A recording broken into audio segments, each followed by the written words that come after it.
To learn about the off-grid lifestyle and to be inspired to live your dreams, click subscribe so you don't miss anything. Hit the bell notification. Sitting in front of the well house. For those of you that have been with me through the spring, you'll know that I just completely redid the entire well. Prior to that, there was just a hole in the ground with a pipe coming out of it. I had a well pump down in there, and the groundwater was getting into it and it was very dirty all the time after a rain. Spent quite a bit of time building this stanchion and putting a well packer down in there.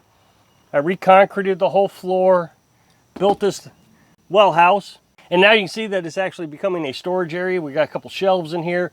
We got some canning jars, some of my tools, chainsaws in here. I got to be careful that nothing leaks. You don't want anything leaking in and getting down into the well, but it's very dry in here. This is working out so well. It is quite incredible how well it's working considering it wasn't supposed to work at all. Today we had a significant thunderstorm for about an hour. I mean, it was just downpour. Everything was flooded. I got a French drain here where all this gravel is. Water drained down in that perfectly. I actually have another kind of outlying ditch there. I don't know if you can see it, but I kind of did a pre-ditch prior to the French drain. So that water was running off. Everything was working perfectly. And so my goal is to make sure that this spot right here has no runoff water. If it's running off here, then I know it's getting down into the well. And it wasn't. Everything's working fine, great. Now, like I've said in the past, when I bought the property, this is one of the things that I got so much hate.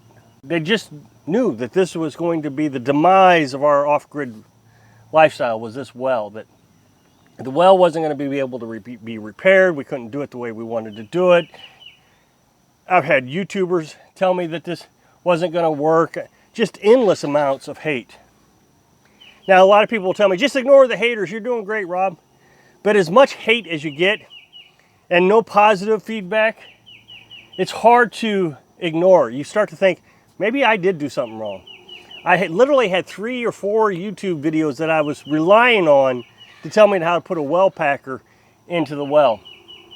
A lot of people even told me, that isn't going to work. But I'm sure that no one's ever heard of a well packer. I mean, it's very obscure. Like I said, there's only 3 or 4 videos on the entire YouTube. That's all there is. But it worked. Now, for example, building a tiny house, I got a lot of hate with that also. But the thing is I had enough feedback from people I knew, people I could talk to. Heck, even the people at the hardware store were giving me guidance. So people I knew was telling me, yeah, you can do that. Yeah, that'll work. Oh, yeah, that'll work. So it wasn't so bad with the tiny house. I didn't have this feeling like, oh, if this doesn't work, I'm in trouble.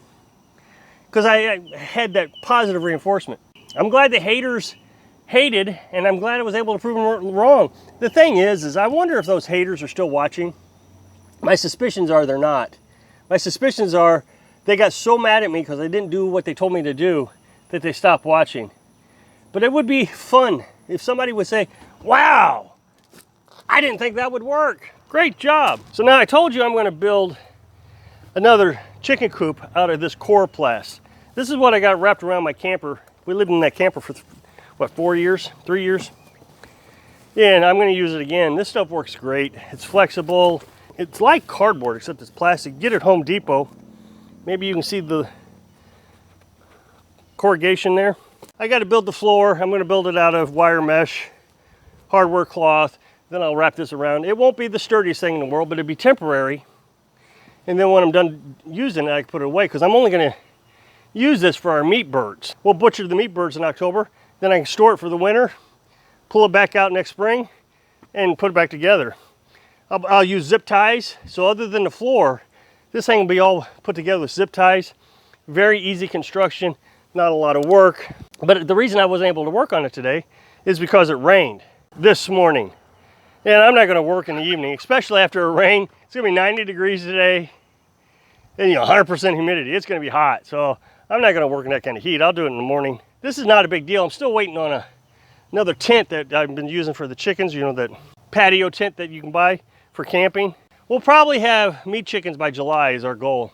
Wanted to show you the firewood again. I'm actually surprised. All this firewood here, we were able to get free this last spring. But all of a sudden, nobody's advertising free firewood. So I don't know if people have just stopped cleaning up their yards or what the deal is. Last year, it went on for some time before people stopped giving away free firewood, but This year we're running out. So this fall, I may have to go down here and cut a couple trees.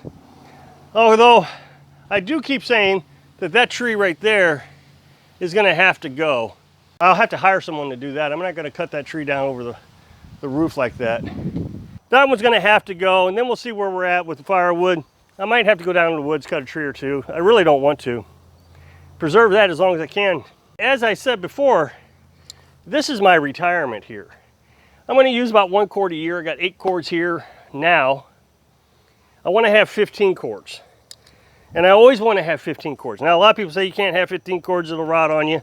I've explained before how you can keep 15 cords, but that's my retirement. My objective is let's say, I don't know, 70 years old, I can no longer cut firewood. Well, then I can stop cutting firewood and I'll have 15 years worth. So that'd get me to 85 years old. So that's a good retirement plan.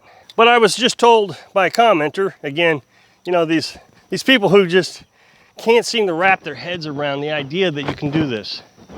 Just told by a commenter that I'm making a serious mistake because when I'm at retirement age, I won't have any retirement money to retire. And I don't understand how that's being missed. I have a retirement plan. I have a significant one. Carolyn and I don't spend money. I've said that so many times. This property is our retirement. So what this guy said is I need to get back to work right now before it's too late. And that's true. I got about 12, 13, 14 years left before I can collect Social Security. And I need to start building up my Social Security. Well, I've worked my entire life. I'm still working today. I'm putting money into Social Security. I don't understand that at all. And so I pay my 15% into Social Security. Now think about that when I say that. If you work for an employer, you only pay about 7.5%. The company picks up the other 7.5%. I have to pay all of it myself. Now, a couple things about Social Security. Social Security was never meant to be a retirement plan. It was supposed to be a supplemental plan. Some you pay into just so you had a little extra cash. You still have to invest into retirement, which I do. Well, you're not getting into that 401k. Well, there again, that 401k is stupid. I was investing in 401k, and in 2008, lost it all. So what was the point in that? So what I do is I save back money. I don't spend money.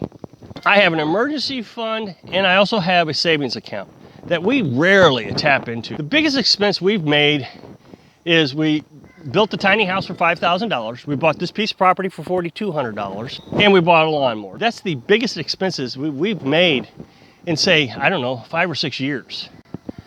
We're debt-free. We owe on nothing. When we retire, I have nothing to pay into. The only thing I would ever worry about is an automobile. If this automobile dies, when it dies, I think we'll get a used one next time. And I won't spend a lot of money on another automobile. I like having new automobiles, but I don't travel much anymore. This one sits around. It's got 77,000 miles on it. We've traveled all over the country with it. I suspect it'll last another 100,000, 150,000. So if that can get me into my 60s, we'll be fine. But that being said, I'm still working. This is where I am so confused by all this. I work several different jobs. YouTube is really starting to pay off. It makes a substantial amount of money. A lot of people say, well, you can't live off YouTube. It's just not a good job. Something could happen to YouTube, and then what would you do? Think about the way our economy is right now. We live in an economy where at any given moment, you could lose your job. I told you in the past, I used to be self-employed. And I used to go to these companies that supplied parts, components for Dodge and Chrysler. Well, one day, Chrysler just stopped ordering components in 2008. They just stopped. The entire company closed down, and all those people lost their jobs. So how is this different?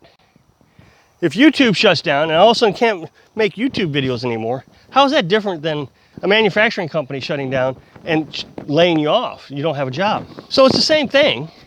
I've been self-employed most of my life, ran my own company, which is how I know about the automotive industry. And I did that for 10 years. Right now, I also have another business that I run. I help companies maintain their database that I built in the early 2000s. And so these companies pay me a fixed rate each month, kind of like a on-call. So they'll call me up and say, hey, I got a problem with the database. Or I do some training, they'll hire a new person and I can walk them through the database over the phone. All the while, YouTube itself makes us enough money that we can easily support ourselves and put money into the bank each month as savings. So everything I make for my business now, it used to be the opposite, but everything I make for my business now is all savings. Now here's the funny thing. Last year, when everybody lost their jobs during the pandemic, I lost all my contracts temporarily. YouTube was the only thing making money last year. And it was actually doing better last year than it had any other year because everybody was stuck at home watching YouTube videos. Now, the key is that we save the money back. And by the time I'm retired, I'm going to have a very nice retirement. If YouTube is still around at that time, I still can make YouTube videos. Another thing that he said was, right now, all these companies are looking for people to work, and here you are not working, but at least I'm making money. I think the reason a lot of people aren't working is because they're getting unemployment, so they're not out looking for a job right now. Now, the biggest part of my job is living here. I work to sustain my life so I don't have to make a lot of money to buy a big house and buy a big car.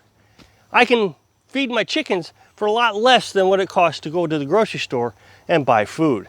So there's another revenue source. This property, this tiny house, is our retirement. So I hope I can inspire you. Think about your future when you're living your dream. Thanks for watching.